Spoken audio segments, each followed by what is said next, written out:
We've slipped into the wrong timeline. Took a step too far to the left and left our feet lingering in quicksand. Got them sucked down, unable to get the bastards back up again. At least not without losing a perfectly good boot in the process. And no one can stand losing a perfectly good boot. So instead of losing that perfectly good boot, we'll just stand here and wait for someone to help us out of this mess that we created by breaking the space-time continuum and drifting into an alternate dimension. Enter now a wide and wild-eyed crackhead dimension, where the lunatics run the asylum and nothing is anything anymore. Up is down and down is up. Planets and galaxies collide in cranial cavities. They explode and they die. Then they are reborn and reborn in a chronic attack on the calamities of thought. So much so that the sane is left unseen and unheard, bewildered and confused by madness and pampered random accusations, by buzzwords spray-painted on the crumbling walls of civilizations lost in the load-bearing fog of history. The sane have become incompatible, unable to regain the ability to speak, lost in a hedge maze of randomly generated mass extinctions of recent debate, thrown in jail behind a dead and dank door of cosmic scale, blasted into oblivion by staring into the abyss for far too long. Alone and despairing, reason lost. Or so the unreasonable would tell the tale as they swing from chandeliers flinging shit in the general direction of evidence-based argumentation.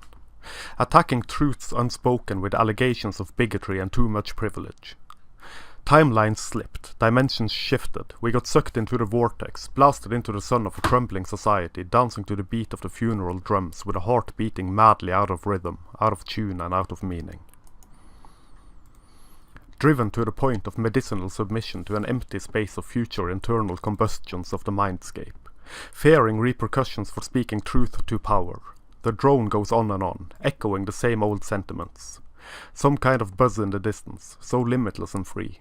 What a rush, the buzz of fractured conversations droning on, high-pitched at first, then raging, then throwing tantrums on the kitchen floor. Screech with us, they demand. Assimilate. Concern troll for a while, then annihilate. Annihilate vague niceties of the individual. Cast yourselves in the image of the hive. Strip the selves of any and all, ravage their corpses and defile their cis-het white straight whatever normative privilege, so normative it fills the buzz of the hive with disgust.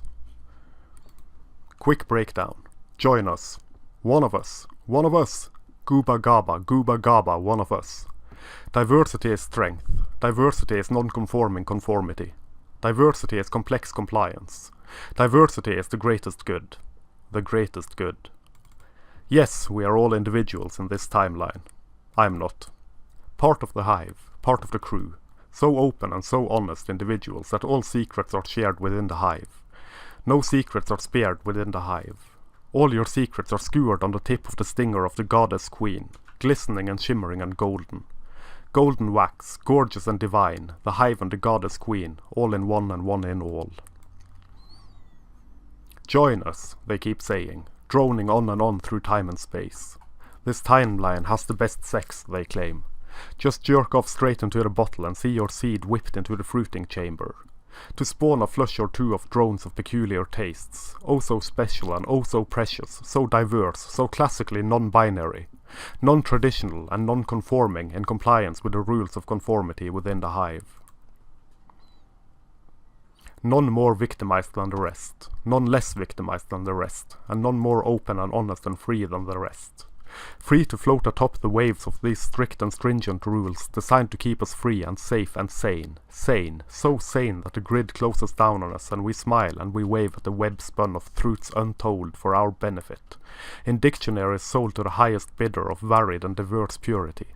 And what gobsmackingly, ear-twistingly beautiful purity. Purity of the clearest sort, of the cleanest sort. Revel in the divinity of this ideological purity. Such tolerance, such beautiful ideals, such ideological cleanliness and style that I scarce was sure I saw it before it all came tumbling down and filled my innermost being with promises that were never meant to be kept.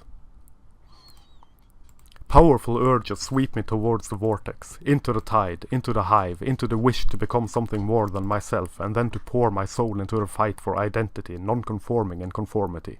For status and the victim hierarchy of peculiar and eccentric needs, homegrown through mycelium spreading underneath our feet.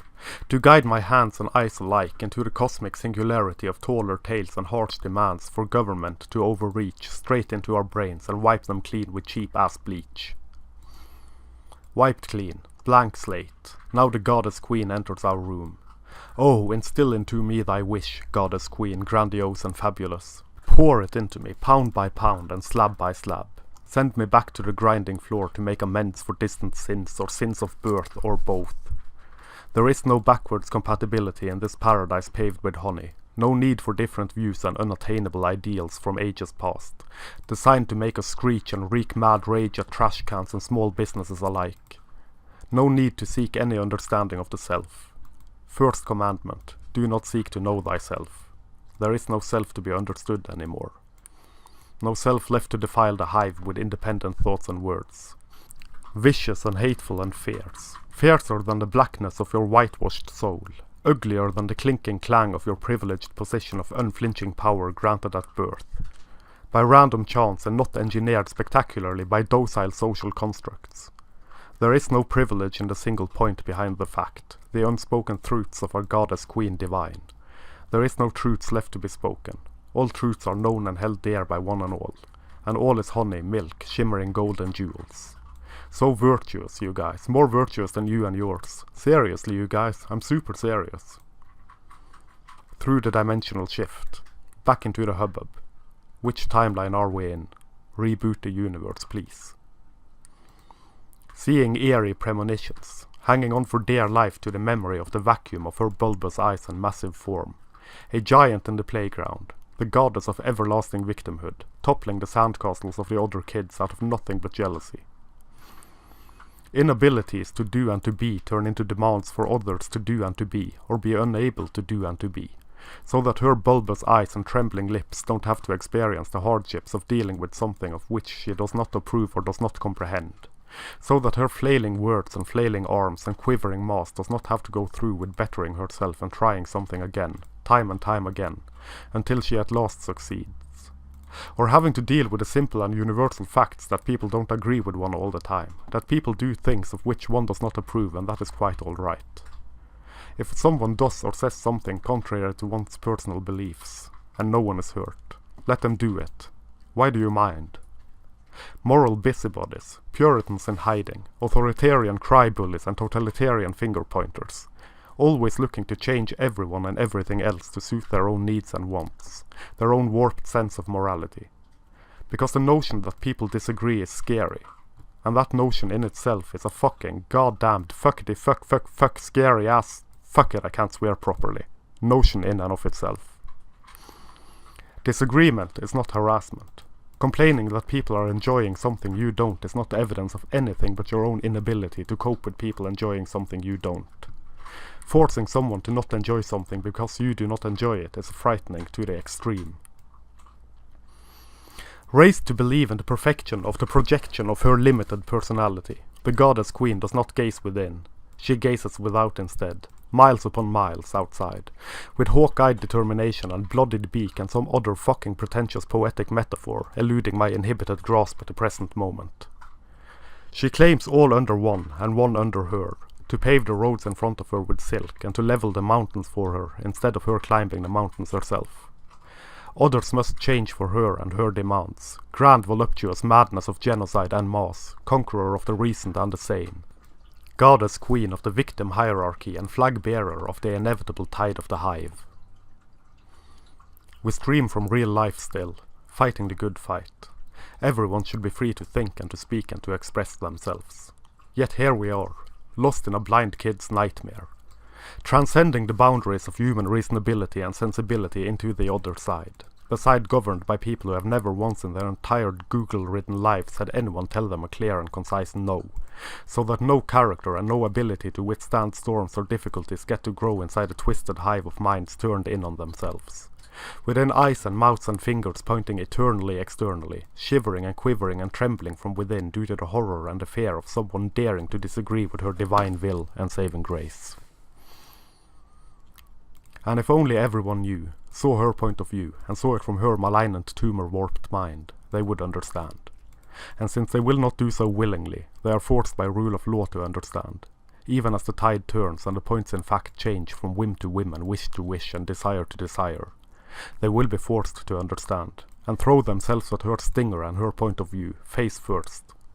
Laws are altered and rewritten and changed to match the goddess queen and her perceptions of what constitutes a morally righteous and upstanding set of thoughts and beliefs. If there is no foundation onto which to establish values, there are no values, only desires. Sudden desires and hungers to be quenched immediately. Sudden changes of heart and rewriting of previously stated goals and beliefs. Look to grid girls, or look to striptease. Women are free to do with their bodies as they will. No one is to tell them what to do with their bodies, out of one corner of the mouth. And then, from the other corner, striptease is demeaning to women, pure objectification, and so are grid girls. These women should not do this. They contribute to the ongoing objectification of women. Let us deny them their right to do as they please with their bodies. And the immediacy of the event, the sudden thrill of getting their way, fades as it always does, with no foundation and no reason to build upon, and the next desire pops into their hydra heads and other obstacles present themselves, and so the gears shift and the words fade and turn to something else. And demands are levied and demands are met, and everything repeats in a silken sad uncertain circle of each frizzled hair dye, to make the silky road even more bearable, to fluff the pillows under her arms, and to make sure that she does not encounter anything that could be in any way difficult for her to bear. The world must change to suit her needs, time and time again. And try as I might, I can't wrap my head around why people listen to and submit to these ridiculous, ever-changing demands. The thirst for power, unquenched, drives these forces, or so it seems. However, the irrational and emotionally driven reasoning behind these demands from the goddess queen of the hive are so easily debunked, as evidenced by the barrage of ad hominem attacks and ever-shifting goalposts whenever the arguments of feminists are disproven. When counter-arguments are met with name-calling and personal attacks instead of counter-arguments of their own, one would not be amiss to believe that the cause is lost in the eyes of the public, that the feminists disprove themselves by turning the conversation so that the ones arguing against feminism is forced to defend themselves against accusations of misogyny, or whatever ism are thrown their way, instead of arguing the case in point. Oddly enough, that is not the case. For some reason, if a feminist attacks the person instead of the argument, the feminist is viewed as strong and courageous instead of dishonest and weak. And when they call for the banishment of speech which they deem offensive and hateful, they are cheered on. Not by a majority, by a minority of aristocratic virtue signalers with more fake virtue than sense, with more power than wisdom and with more in-group preference than empathy. And yet they keep getting their nonsense pushed through. The goddess queen reigns supreme in the era of delumination. And yet they are free to spew whatever hatred and bigotry they like under the guise of fighting against their oppressors. And one has to wonder, in what world and in what universe does the oppressed class not receive punishment and severe backlash from their oppressors by attacking them so blatantly and so often? And in what world is the oppressed class in full command of the discourse? The mind boggles and the rational tremble. None of this makes any sense. No sense. No sense at all. Reboot the universe, please.